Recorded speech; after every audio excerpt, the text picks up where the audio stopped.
Olá, está no ar a revista da semana, Tabelinha Esportiva. Confira então os destaques de hoje, último dia do mês de maio, né? 31 de maio, terça-feira. Bom, Campeonato Estadual de Futebol de Juniores, depois de vitória sobre o São Mateus, o Linhares mantém chances de classificação para a final. Sub-15 se despediu nos pênaltis. Meu amigo, nos pênaltis. Jogadores de primeira divisão fazem diferença na segundona do Capixabão. Seleção brasileira estreia no próximo sábado na Copa América sem ter entusiasmado a torcida. Daqui a pouco Dunga fala sobre os novos convocados para as Olimpíadas ou os que foram definidos para as Olimpíadas. Tem gente da saúde querendo barrar as Olimpíadas no Brasil.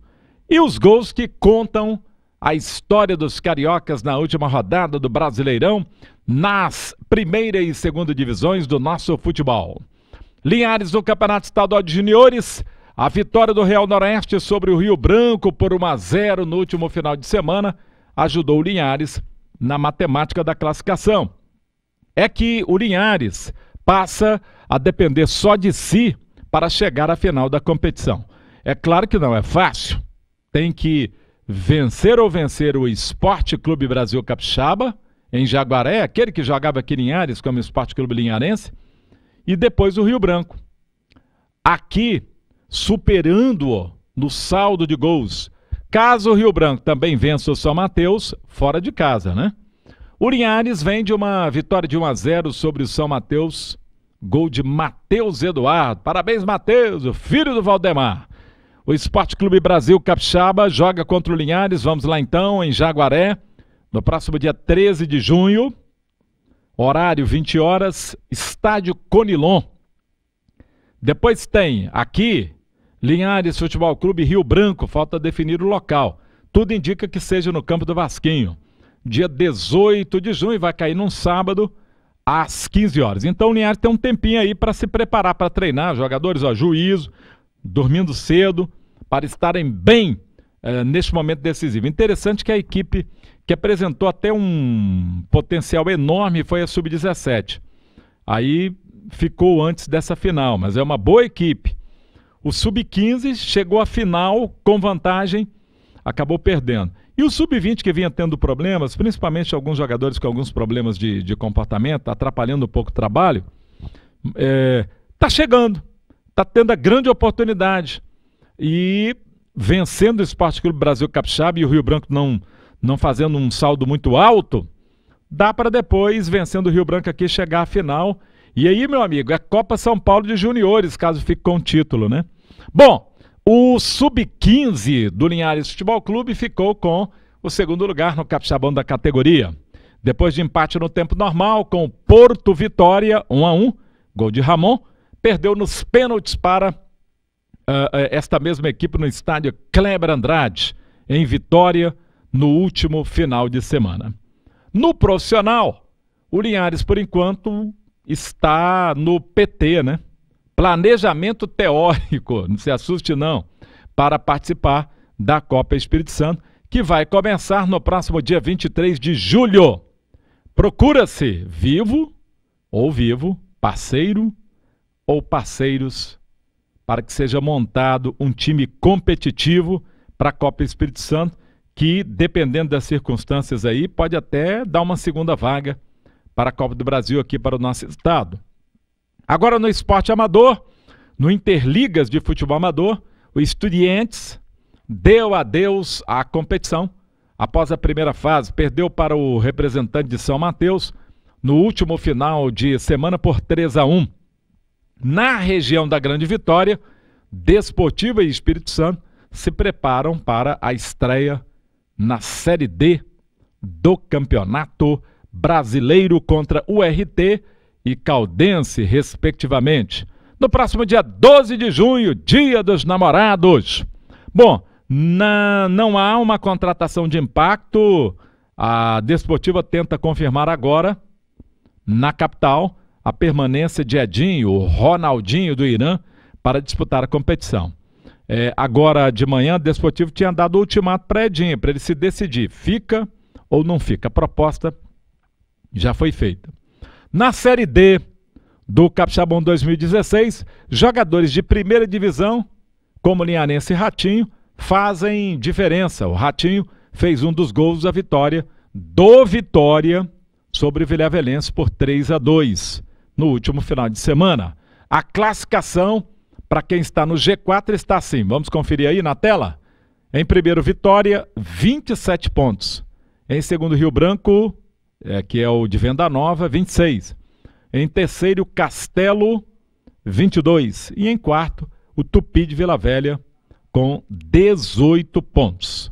Gente, daqui a pouco o assunto é Seleção Brasileira, Olimpíadas, gols do Campeonato Brasileiro da Primeira Divisão, os jogadores que foram definidos para a disputa das Olimpíadas, Dunga na área.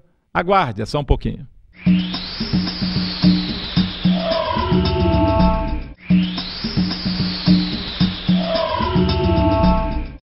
Muito bem, vamos lá então. Olha, mesmo depois dos 2-0 sobre o Panamá no último domingo, a seleção brasileira ainda não entusiasmou o torcedor. O técnico Dunga sequer conseguiu treinar com todos os jogadores à disposição antes da partida. Tá? Então vamos lá aos gols. Brasil 2, Panamá 0. Primeira jogada aí, o lançamento do Daniel Alves, né? Aproveitamento da linha de fundo e Jonas pega a sobra ali na entrada da grande área e coloca no fundo das redes. O passe do Renato Augusto foi maravilhoso, né? Para a entrada aí do ala Douglas Santos pelo lado esquerdo. Aí o Brasil faz o segundo gol, né? E com o William.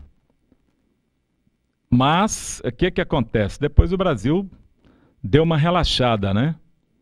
Ainda não tem aquela regularidade da seleção brasileira. Tá? Gol aí foi do Gabigol, Gabriel Gabigol, e não do William, me desculpe. Gabriel Gabigol, jogador do Santos. A escalação do Brasil, vamos conferir aí, para você ver quem tá quente aí para ser titular na Copa América, né? Alisson no gol, Daniel Alves, depois o Fabinho, Gil, Miranda, Douglas Santos na ala esquerda. Aí é o setor defensivo. No meio de campo, Luiz Gustavo, Elias, são os dois homens da contenção, o Renato Augusto e o William, e Felipe Coutinho e Jonas, os jogadores mais adiantados. O Kaká ainda entrou no lugar do Felipe Coutinho, o Rodrigo Caio também entrou no jogo, o Gabriel no do Jonas, bastante modificações, até porque o time do Panamá é fraco, né?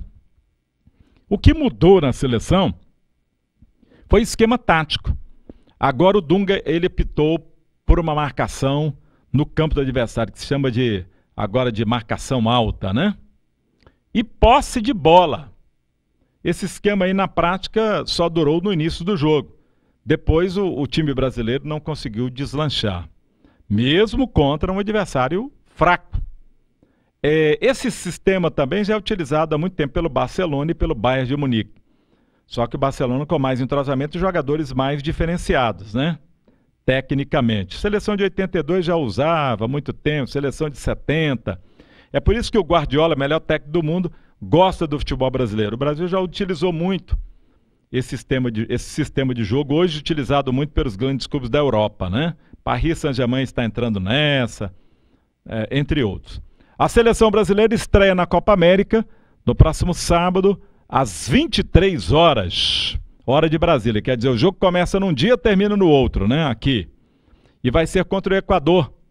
Até lá, o técnico Dunga vai poder contar com o ala esquerda Felipe Luiz, do Atlético de Madrid, e Casemiro, do Real Madrid. Os dois foram adversários na final da Copa da Liga dos Campeões da Europa no último final de semana e deu empate no tempo regulamentar e vitória nos pênaltis do Real Madrid. Time do Casemiro, então, campeão da Liga da Copa dos Campeões. Agora 12h48, né, gente? É ao vivo aqui o Tabelinha Esportiva para vocês, na dobradinha aqui no rádio e na TV, saindo lá do Cultura nos Esportes, vindo para cá.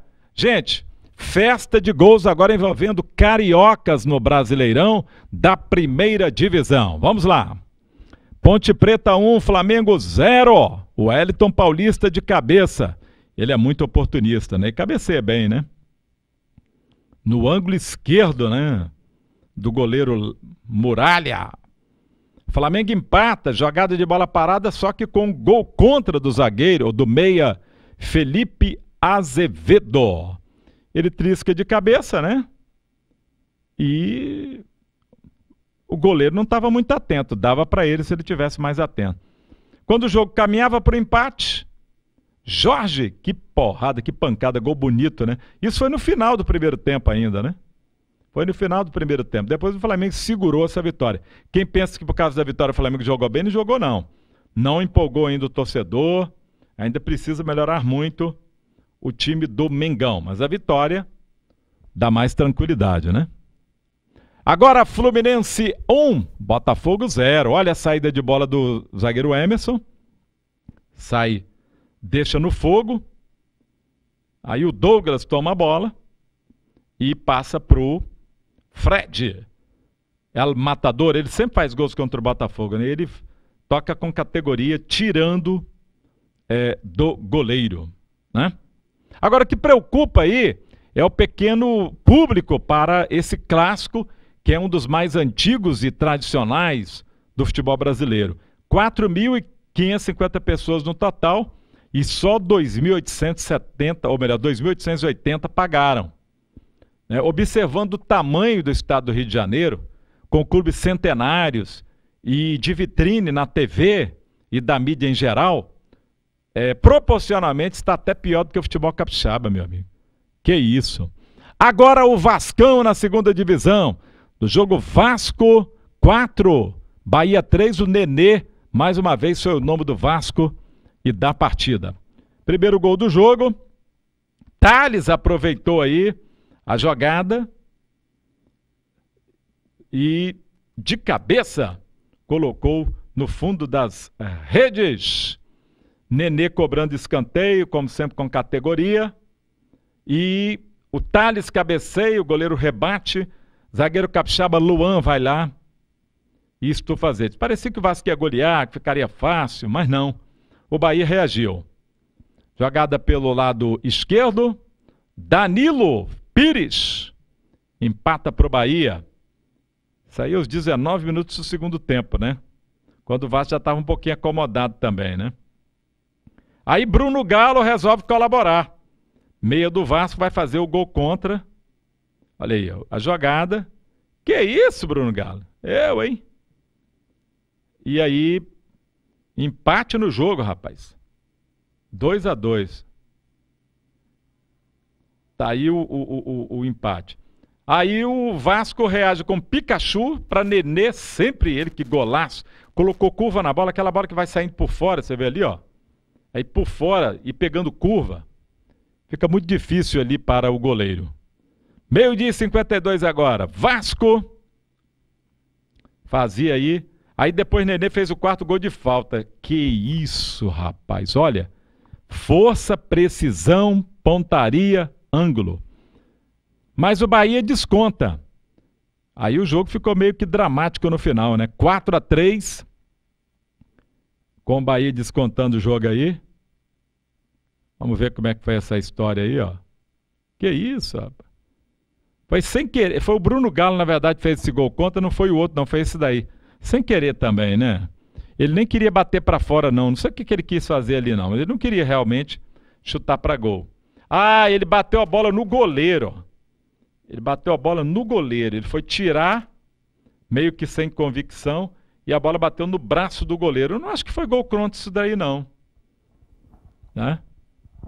Só se for do goleiro, então. Bom, se para algum momento especial e pelo que vem jogando, até mesmo contra, como era na primeira divisão, quando era o Nenê, ele é disparado o melhor da posição hoje no país. Para o futuro próximo, torçamos para que Ganso do São Paulo mantém uma regularidade, porque tecnicamente não há ninguém melhor do que ele, Nenê. Lucas Lima é outra esperança ali para o meio-campo. Olimpíadas 2016. No futebol, a seleção brasileira estreia no próximo dia 4 de agosto em Brasília contra a África do Sul. Bem, ô Dunga, convoca os jogadores aí para o Altemar Félix aí. Me fala para mim aí, qual vai ser os jogadores que vão para as Olimpíadas, Dungão? Conta aí. Então vamos ao que interessa, que é a lista dos convocados. Mais um detalhe, nós temos 7 jogadores que atuam no futebol brasileiro, né? Dentro dessa lista serão 7 jogadores da seleção olímpica. Então, valorizando o futebol brasileiro, a competição brasileira, os jogadores que jogam no Brasil. Para nós não tem distinção para quem joga no Brasil e quem joga fora. Então tem sido uma rotina nas nossas convocações ter muitos jogadores que jogam dentro do futebol brasileiro. Então vamos lá.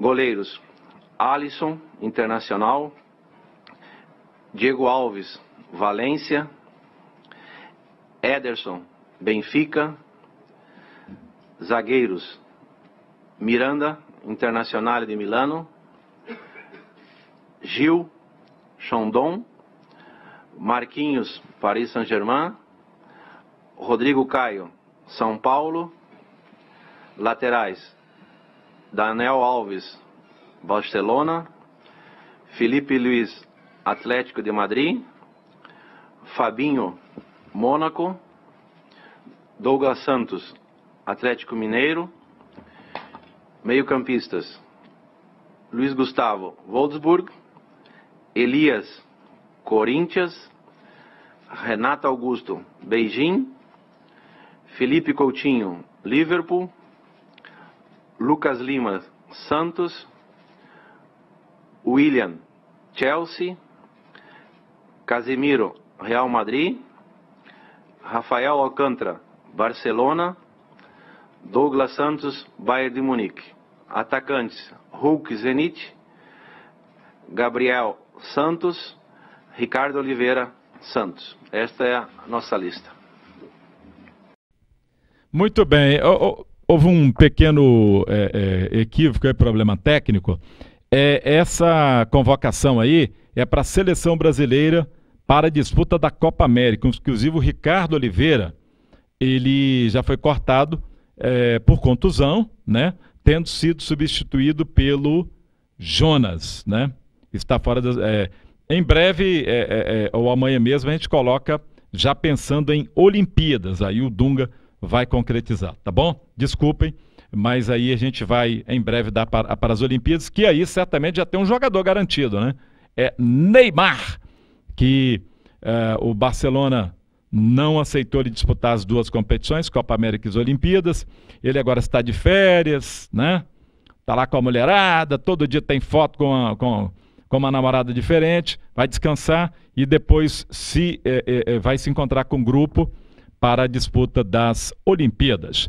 A ginástica, que arrebentou numa competição pré-olímpica aqui, principalmente com Arthur Zanetti e Daniela Hipólito, a esperança de medalhas, hein? Esse Arthur Zanetti é muito bom, né? Rapaz, tem que ter muita força, mas muita força mesmo, para poder praticar esta modalidade, hein? Já pensou, rapaz, o cara é quase um escravo da preparação, né, bicho? Tem que ter muito foco para manter essa força aí, né?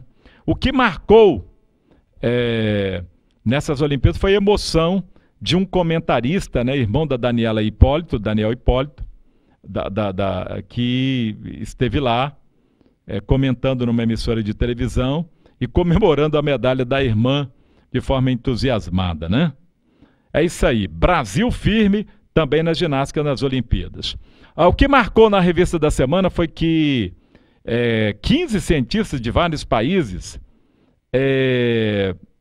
pediram, por intermédio de um documento assinado, o adiamento ou transferência dos Jogos Olímpicos do Brasil para outro país, em virtude dos casos de Zika vírus.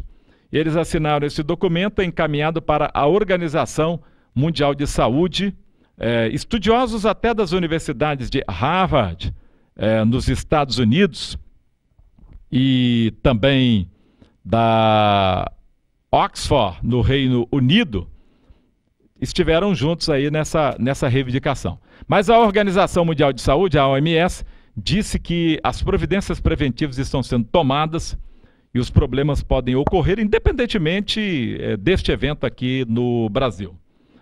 Então, gente, o tempo vai ser senhor da razão.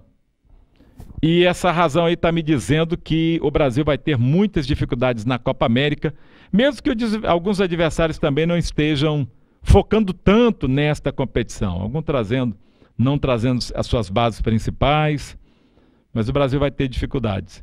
E precisa urgente de ter mais tempo de treinamento, de entrosamento, porque nós temos jogadores bonzinhos e poucos diferenciados. Um diferenciado que se chama Neymar. Aí tem que treinar muito. Bons valores o Brasil tem, mas jogadores diferenciados, pouco. Gente, mais esportes logo mais no Sim Notícias, a partir das 19 horas. E aí, ligados aqui, o Leonardo e a Janaína, né? Vão ver o programa com a gente. Que bom, estão sempre aí vendo. O pessoal da Seleção 88 também aí, né? Vendo tabelinha esportiva. Fiquem com Deus, até logo mais no Sim Notícias e amanhã no rádio, lá no Cultura nos Esportes, às 11 da manhã, 920, lá da Rádio Cultura M, aqui da Rede Sim. Um abraço, tchau, tchau.